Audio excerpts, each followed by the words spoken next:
dalam rangka simulasi sistem pengamanan kota, antisipasi kontingensi di wilayah Kota Palembang.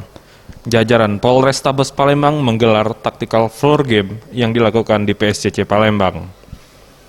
Dalam kegiatan ini juga dihadiri Kapolda Sumsel Irjen Pol Priyo Widianto dan juga jajaran Polda Sumsel dan Polrestabes Palembang.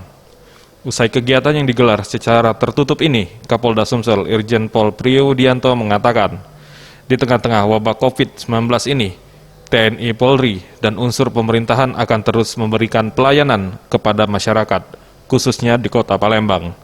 Pelaksanaan pelatihan tactical floor game ini merupakan langkah antisipasi perkembangan situasi Kamtibmas ke depan, serta kegiatan ini digelar agar dapat memahami tugas dan peran masing-masing dalam mengamankan Kota Palembang.